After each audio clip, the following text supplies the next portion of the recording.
ফিলিস্তিনের অবরুদ্ধ গাজা ভূখণ্ডে ইসরায়েলি হামলায় একদিনে কমপক্ষে আরও ৬০ জন ফিলিস্তিনি নিহত হয়েছেন। আহত হয়েছেন প্রায় ৩০০। এতে করে অবরুদ্ধ এই উপত্যকাটিতে নিহতের মোট সংখ্যা প্রায় ৫৪,৪০০ জনে পৌঁছে গেছে।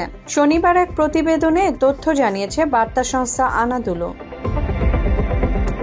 বার্তা সংস্থাটি বলছে ২০২৩ সালের অক্টোবর থেকে গাজায় ইসরায়েলের টানা হামলায় অন্তত ৫৪,৩৮১ ফিলিস্তিনি নিহত হয়েছেন বলে জানিয়েছে ফিলিস্তিনের স্বাস্থ্য মন্ত্রণালয়। শনিবার দেয়া এক বিবৃতিতে বলা হয়, গত ২৪ ঘন্টায় হাসপাতালে আরও ৬০টি লাশ পৌঁছেছে।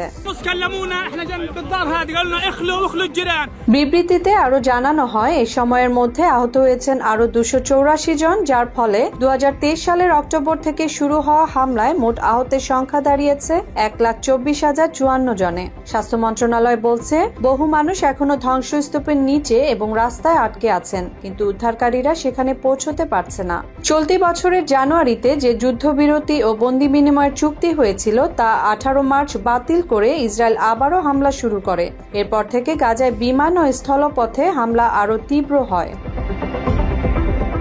জাতিসংঘ ও বিভিন্ন ত্রাণ সংস্থা বলছে, গাজার মানুষদের না খাইয়ে রেখে এবং চিকিৎসার সুযোগ থেকে বঞ্চিত করে ধীরে ধীরে মৃত্যুর দিকে ঠেলে দেওয়া হচ্ছে। বিস্ময়কর মানবিক বিপর্যয়ের মুখে পড়েছে গাজা উপত্যকা।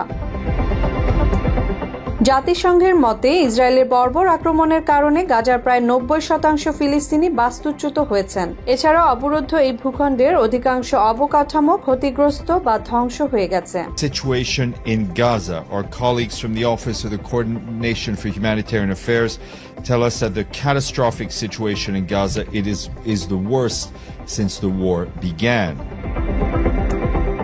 মুসলিমা জাহান মিতু, বাংলা এডিশন।